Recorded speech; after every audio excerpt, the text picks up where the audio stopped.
नमस्कार दोस्तों, आपके अपने YouTube चैनल साहित्य मंथन के मंच से मैं डॉक्टर सुमन श्री आप सभी का हार्दिक स्वागत करती हूँ। देखिए दोस्तों, आज हम हिंदी साहित्य का इतिहास शुरू कर रहे हैं। इससे कि पहले हम पढ़ना शुरू करें, मैं आपको अपने रूल्स बता देती हूँ। आज हम जितना भी इस वीडियो में पढ़ेंगे उसे इसी वीडियो में हम याद करेंगे, जो कि हम हमेशा ही करते हैं।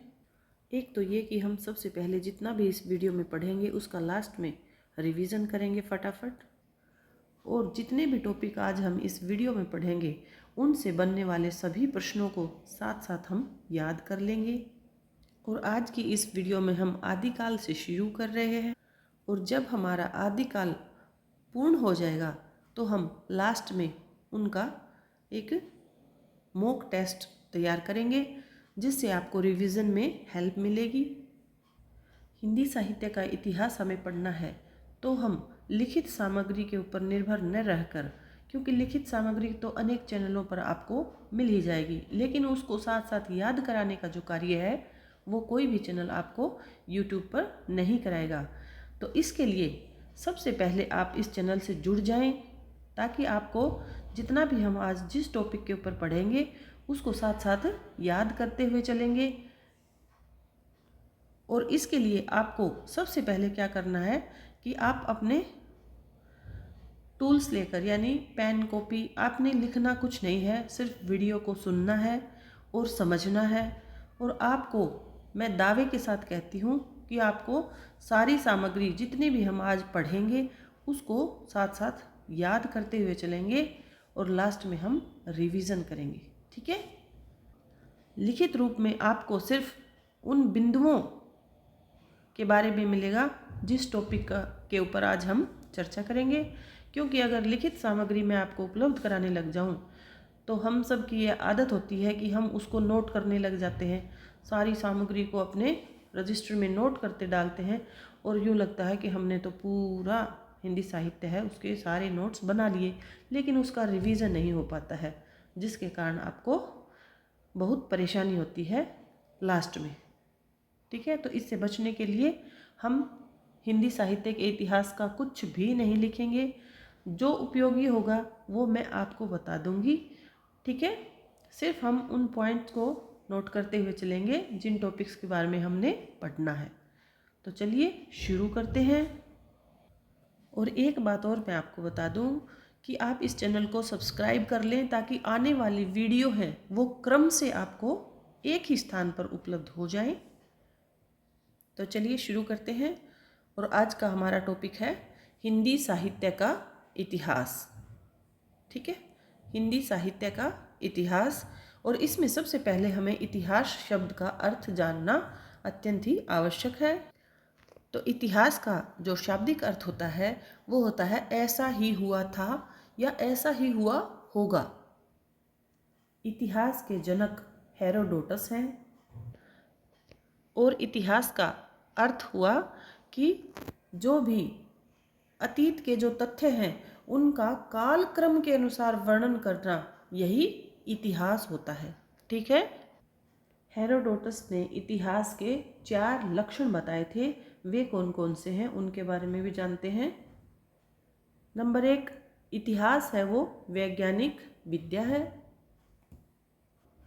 नंबर 2, इतिहास मानविकी के अंतर्गत आता है, और इतिहास के जो तथ्य होते हैं वो निष्कर्ष और प्रमाण के आधार पर निर्धारित होते हैं।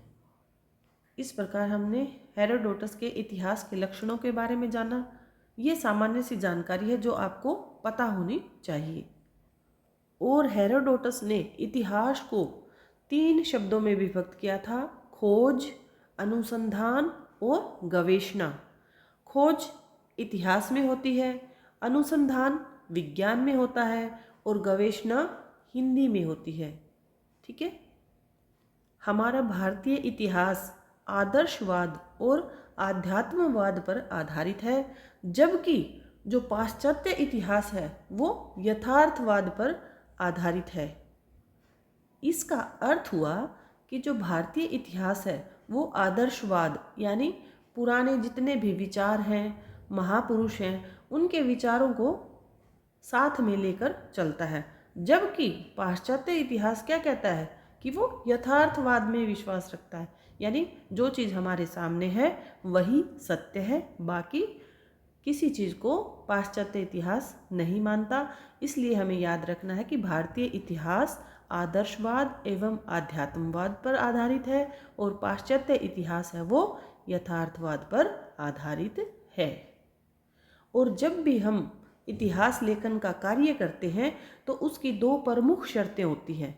नंबर 1 कालक्रम के अनुसार हो और नंबर 2 उस काल की जो प्रवृत्तियां हैं वो उसके अंदर शामिल हों। अब ये प्रश्न आपका बन जाता है कि इतिहास लेखन की प्रमुख दो शर्तें कौन कौन सी हैं। एक है कालक्रम और एक है उस काल की प्रवृत्तियों का वर्णन करना। ये आप याद रखेंगे, ये आपका क्वेश्चन बनता है।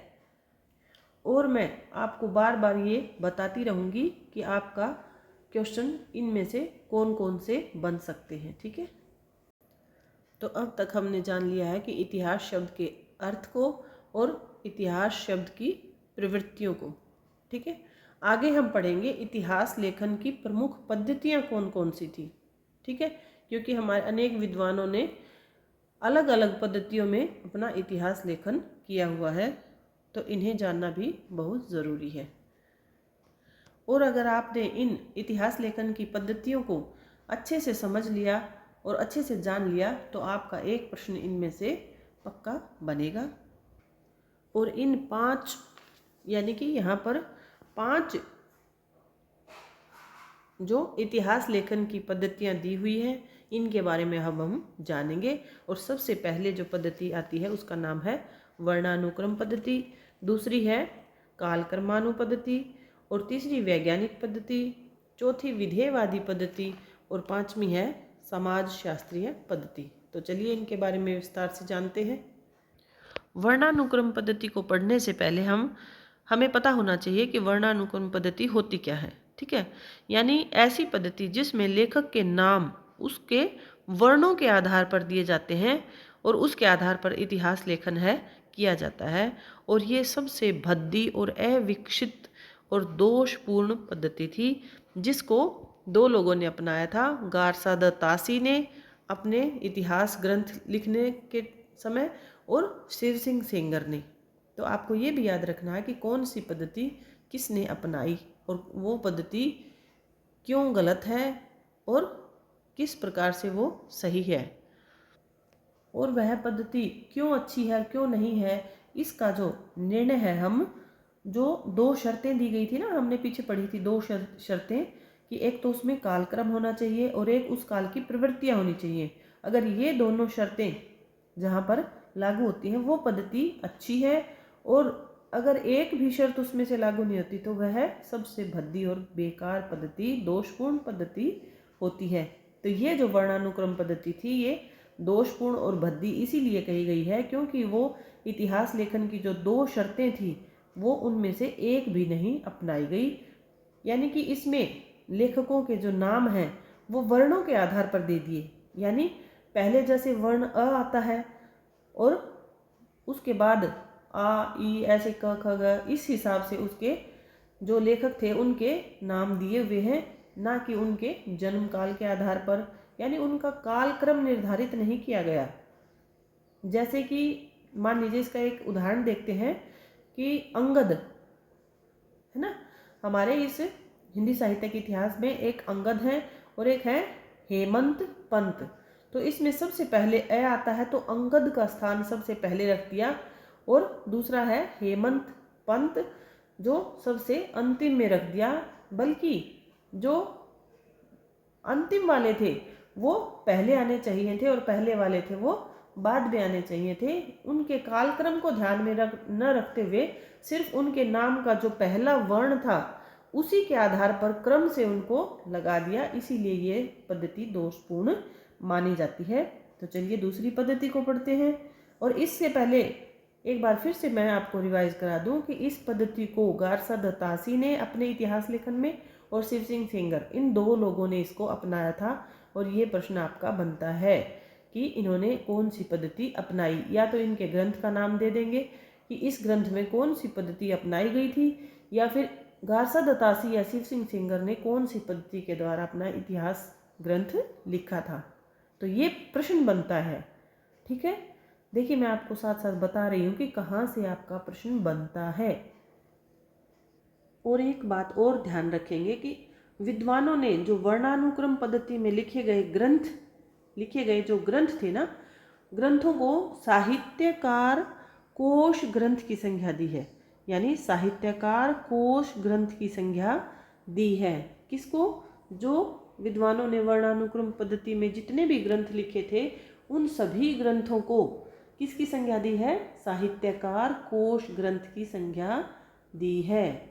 ठीक है, ये बार बार मैं आपको 2-3 बार रिपीट इसीलिए करवा रही हूँ ताकि आपको पढ़ते पढ़ते याद हो जाए।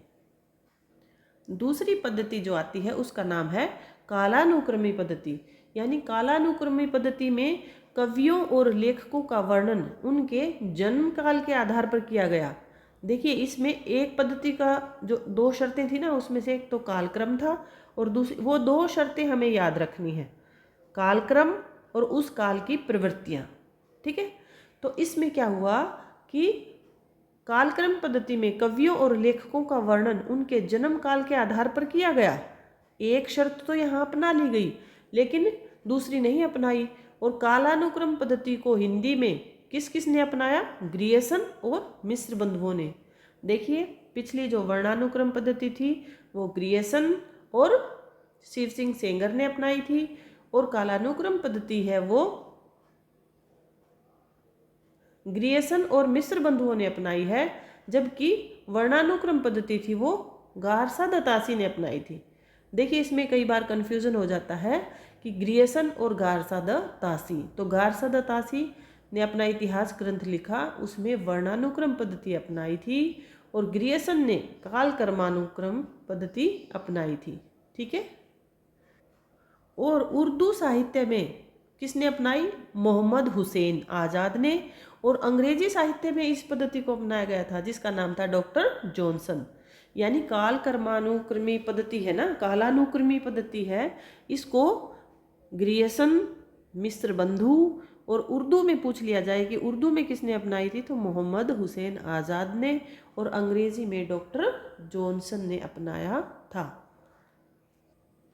यानी कि कालानुक्रमी पद्धति में एक शर्त को तो अपना लिया, यानी कालक्रम को तो अपना लिया, लेकिन उस काल की प्रवृत्तियों को नहीं अपनाया। तो उससे क्या हुआ कि कालानुक्रमी पद्धति में जो इतिहास लेखन की एक शर्त तो मान ली गई, और विद्वानों ने इस पद्धति में लिखे हुए ग्रंथों को इतिहास ग्रंथ के रूप में स्वीकार नहीं किया। तो किस रूप में स्वीकार किया? यानी उनको महत्वपूर्ण ग्रंथ तो माना गया लेकिन उनको इतिहास ग्रंथ नहीं माना गया, क्योंकि इतिहास ग्रंथ लिखने की 2 शर्तें दी गई हैं। वो 2 शर्तें आपको ये पूरी वीडियो में बार बार याद रखनी पड़ेंगी, इसलिए उनको अभी याद रख लीजिए कि सबसे पहले है कालक्रम और उस काल की प्रवृत्तियाँ। ठीक है, 2 शर्त हैं इतिहास लेखन की। तो पहली जो थी हमारी वर्णानुक्रम पद्धति थी, उसमें किसी भी शर्त को नहीं अपनाया था, और उस वर्णानुक्रम पद्धति को अपनाने वाले थे कौन? गारसा दत्तासी और शिव सिंह सेंगर। दूसरी कालानुक्रमी पद्धति, इसको अपनाने वाले थे ग्रियर्सन, मिश्र बंधु, और उर्दू में थे मोहम्मद हुसैन आज़ाद, और अंग्रेजी में थे डॉक्टर जॉनसन। ठीक है, तो चलिए तीसरी पद्धति को देखते हैं। तीसरी पद्धति का नाम है वैज्ञानिक पद्धति, और आज हम 5 पद्धतियों के बारे में जानेंगे।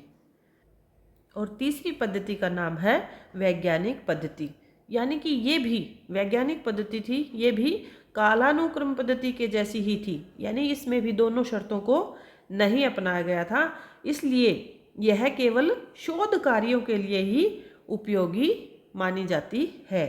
चौथी पद्धति है विधेयवादी पद्धति। विधेयवादी शब्द का जो निर्माण है वो अंग्रेजी के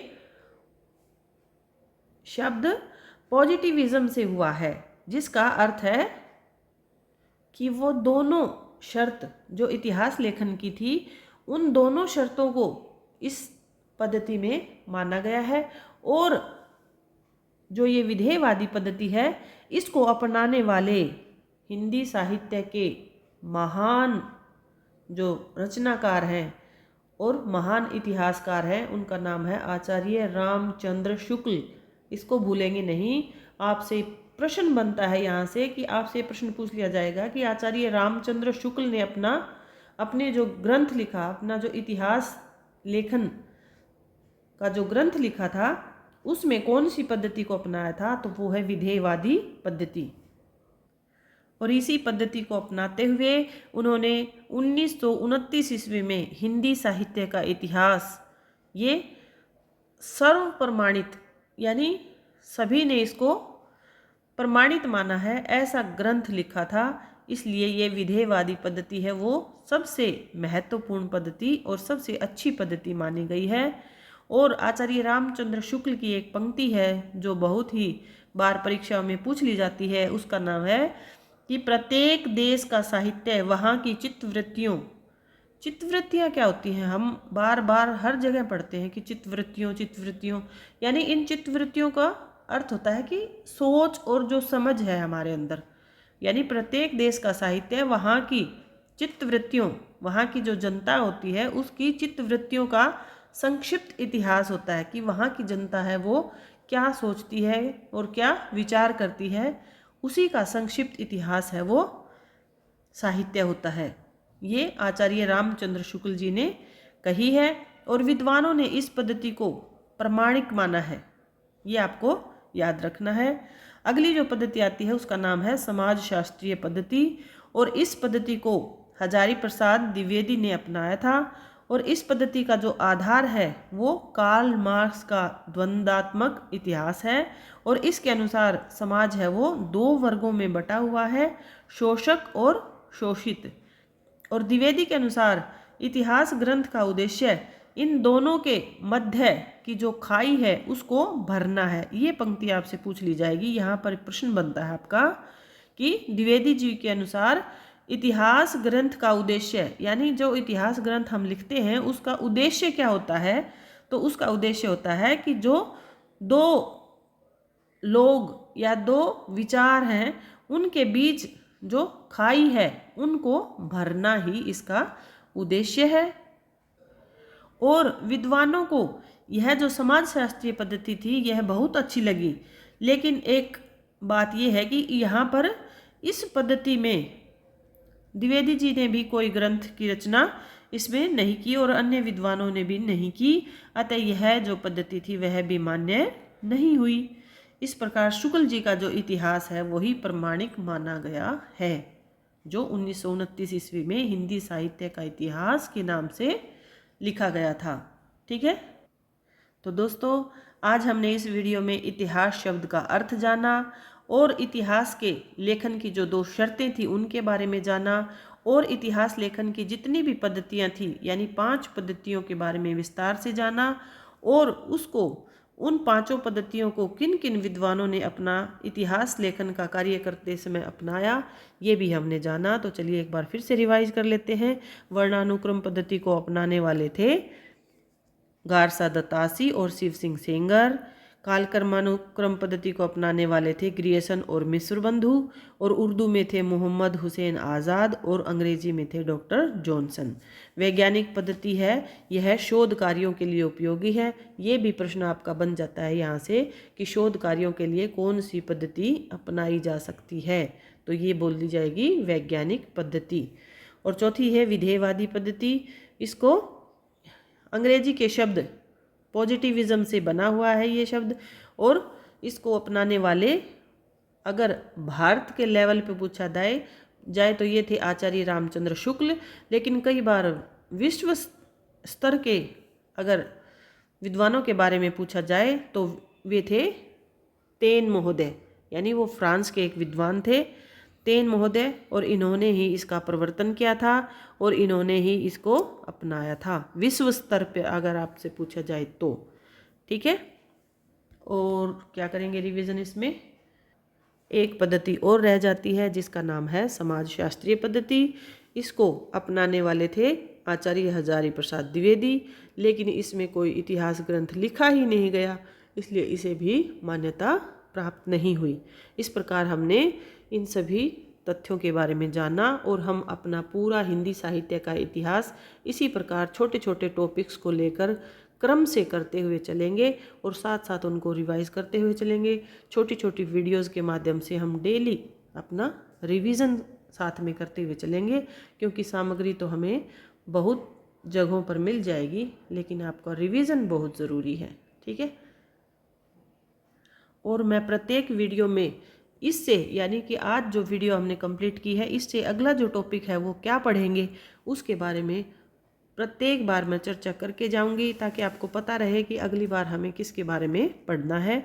तो अगला, इससे जो अगली वीडियो आएगी उसमें हम पढ़ेंगे प्रमुख जितने भी जो इतिहासकार हैं और उनके जितने भी इतिहास ग्रंथ हैं उनके बारे में हम पढ़ेंगे। गारसा दतासी के बारे में पढ़ेंगे, मौलवी करीमुद्दीन, गिरियसन, शिव सिंह सेंगर, मिस्र बंधु, यानी इन सभी के बारे में, आचार्य रामचंद्र शुक्ल, जितने भी इतिहास ग्रंथ लिखे गए उन सब के इतिहास ग्रंथों के बारे में विस्तार से अगली वीडियो में हम चर्चा करेंगे। तो क्रम से इनको याद करते हुए चलिए और मिलते हैं नेक्स्ट वीडियो में। तब तक के लिए धन्यवाद। जय हिंद।